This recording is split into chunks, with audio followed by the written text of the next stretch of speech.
Salut, c'est Marc pour Horror News, l'émission qui vous déterre les infos du monde de l'horreur. Thrill me. Commençons avec la série The Last of Us qui cartonne depuis sa sortie et qui est déjà renouvelée pour une saison 2 qui adaptera l'histoire du second jeu. En revanche, la série Vampire Academy, diffusée sur Peacock, elle est annulée après une saison. Un film adapté du comics Cult of Dracula est en développement. Tous les membres d'une secte secrète sont retrouvés assassinés dans leur petite église.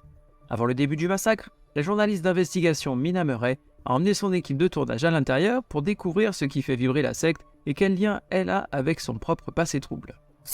Le film Violent Night avec David Harbour, celui qui joue Hopper dans Stranger Things, devrait avoir droit à une suite. Les scénaristes évoquent déjà des pistes comme les implications du pôle Nord, de la mer Noël ou encore des elfes.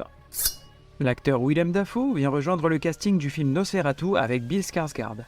Ce sera la seconde fois que Monsieur Dafoe jouera dans un film Nosferatu, puisqu'il interprétait lui-même le célèbre vampire dans le film de 2000, L'ombre du vampire. Restons dans les newscastings, puisqu'on apprend que Bill Murray, Sigourney Weaver et Dan Aykroyd sont confirmés au casting du nouveau film SOS Fantôme, qui devrait arriver en décembre de cette année. Le roman Sign Here de Claudia Lux devrait être adapté en série pour Amazon. On y suit une employée de bureau qui travaille aux enfers et qui vise une promotion.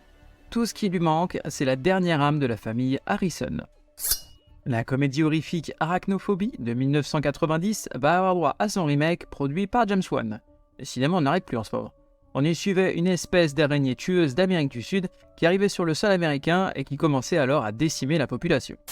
Je t'avais bien dit qu'on serait amis pour la vie. Passons aux sorties cinéma avec Knock at the Cabin.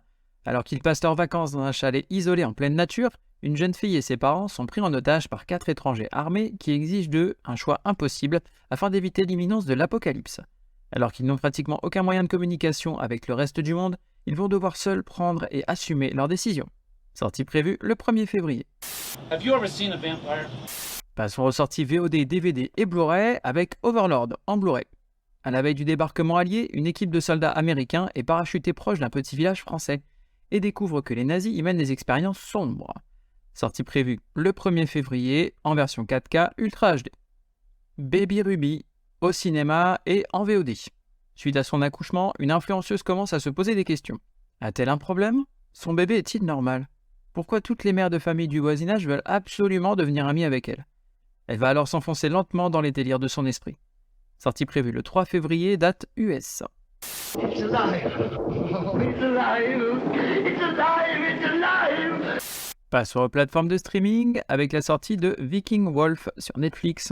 Juste après avoir emménagé dans une nouvelle ville, une adolescente assiste à un meurtre sauvage lors d'une soirée et devient la proie de visions et de désirs étranges. Sortie prévue le 3 février. The Wait in the Dark sur Apple TV+. Une jeune femme et son jeune fils fuient le père de famille abusif. Lorsque le passé revient les hanter, ils doivent affronter les forces qui les menacent de l'extérieur comme de l'intérieur. Sortie prévue le 7 février. The box. You opened it. We came. Côté série, The Watchful Eye sur Freeform. Elena Santos est engagée en tant que nounou par une riche et influente famille de Manhattan. La jeune femme au passé compliqué découvre que tout le monde cache de sombres secrets et d'obscures motivations. Elena elle-même possède sa propre part d'ombre. Sortie prévue le 30 janvier. Mais on est tous un peu fous à notre manière. Côté livre, on va avoir un comics cette semaine avec The Nice House on the Lake chez Urban Comics. Tous les conviés connaissent Walter. Enfin, elles le connaissent un peu en tout cas. Certains l'ont rencontré dans leur enfance, d'autres l'ont rencontré quelques mois auparavant. Et Walter a toujours été un petit peu absent. Et après une année difficile, personne n'allait refuser l'invitation de ce dernier dans une maison de campagne située à l'orée d'un bois et avec vue sur le lac. C'est beau, c'est opulent, c'est privé. De quoi supporter les petites combines et les surnoms bizarres donnés par Walter. Mais ces vacances de luxe revêtent très vite des airs de prison dorée. Sortie prévue le 3 février. You're gonna need a bigger boat. Côté jeux vidéo, on va avoir Perish sur PC. C'est un élégant FPS à 4 joueurs avec une croix à portée. Tuez des hordes de créatures sur les sables noirs du purgatoire et vendez leurs cadavres tachés d'or à des prêtres sans scrupules. Tuez de magnifiques boss pour accéder à l'Elysium, un lieu de révélation cosmique. Sortie prévue le 2 février. Oh, my sweet, innocent Jason. My only child. Cette semaine, je vous propose une recommandation avec la chaîne YouTube Les Livres de la Crypte. Sur cette chaîne, Jody vous invite à découvrir ses sélections de livres horrifiques et fantastiques en tout genre. Alors il y a du roman, des nouvelles, mangas, aussi bien de la VO que de la VF. Elle nous livre son avis sur ces derniers, sans spoiler, mais toujours avec humour et passion. Pour moi personnellement, elle m'a permis de découvrir pas mal d'auteurs et d'œuvres vraiment sympas. Merci à vous d'avoir suivi cette émission, je vous invite à me suivre sur les réseaux sociaux, Facebook, Instagram et même YouTube, à me laisser des commentaires, des avis ou m'envoyer des messages, je me ferai un plaisir de vous répondre. Vous pouvez également vous abonner et mettre des avis ainsi qu'une note sur les différentes plateformes de podcast, que ce soit Apple, Spotify, Deezer, Google Podcast, afin de m'encourager et d'aider à faire connaître le podcast. Il ne me reste plus qu'à vous souhaiter bonne semaine et bon frisson.